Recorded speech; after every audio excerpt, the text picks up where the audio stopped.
Hello, on this video I'm going to show you how to create a very simple web page and then query a database and display the data from the database on the web page. I'm going to be using Visual Studio 2015 and ASP.NET C#. Before we even talk about codes, let's take a look on the database. I have a database called GrievousDB and just one simple table.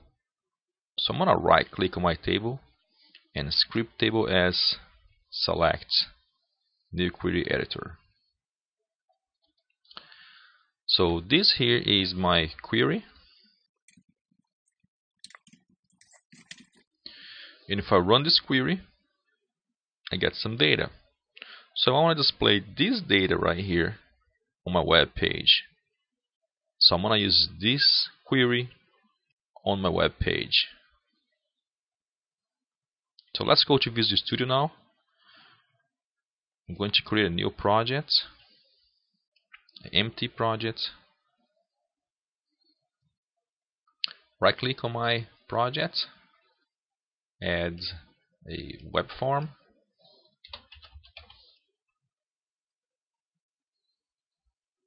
and then right click, set a start page. So now we're ready to start coding. Right here on my index ASPX, I'm going to delete the form and I'm going to add a ASP label.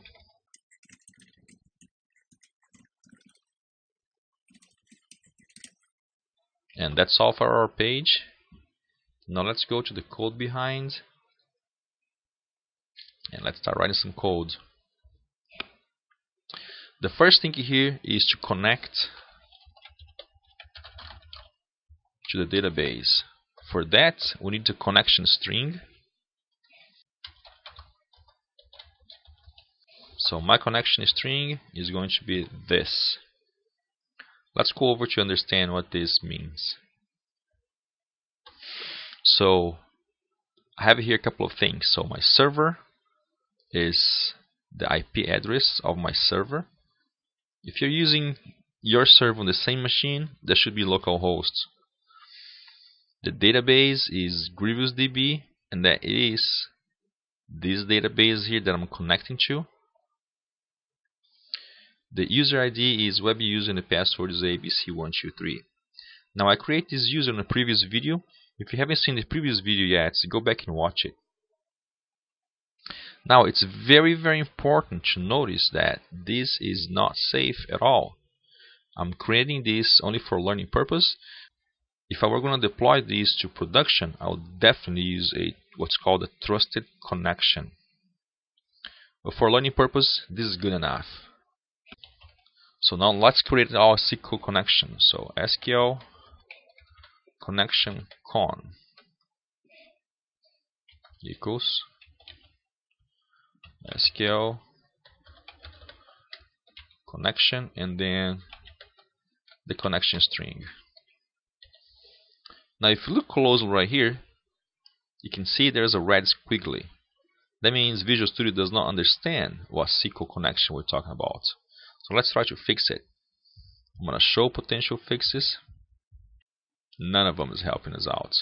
So let me try to fix the case. Yes. So I want to use the system data SQL client. If you don't want to do that, you just come here and add this line here, and then everything is going to be okay for you. So now we're good here. Oops, forgot the new. And the next step is to open the connection. So con.open. And I always like to close the connection right after I open. I do that because otherwise I will forget to close the connection later. So the next step is to create a command. So SQL command equals new SQL command, and the command that goes here is the command that we're using on the SQL Server Management Studio to query. So I'm just gonna copy this and I'm gonna paste right here. So next we need to tell what kind of command type that is. So cmd dot command type equals system.data.command type dot, and this is the type of the command. I'm going to be using text, and the reason I'm going to be using text is because right here on line 21 my command is a text. Also, it's very important to notice that this is not safe at all. So if you're going to go to production, I would highly recommend you to use something that's called store procedure. It is a lot safer and a lot faster than a simple text command. But this is for, again, learning purpose, so this is good enough. And the third thing we need when creating a command is to associate the command with the connection. So to do that, we're going to put cmd connection equals our connection. So now we're good with the command, and the next step is to read from the database. For that, we're going to create a reader, and it's the SQL reader equals the command dot execute reader.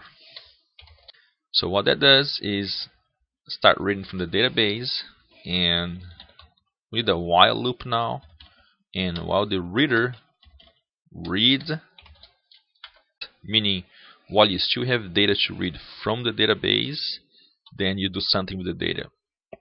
So for now, I'm going to create a temporary string right here,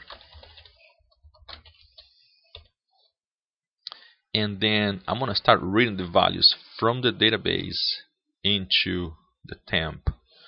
So temp plus equal reader, and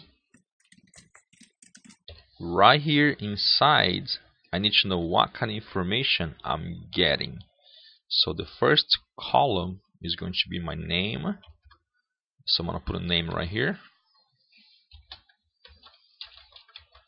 and then the next column is address.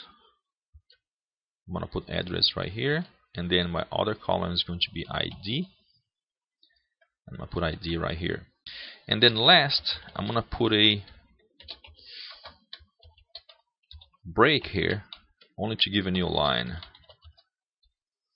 So every end of a row from the database, I'm going to put a new line break right here. And then all it's left now is to display this data on the page. So text equals temp, and temp happens to be all the data from the database. So let's run this code now, and there it is. It's a very simple web page, and all I'm doing is reading from the database and displaying for the user.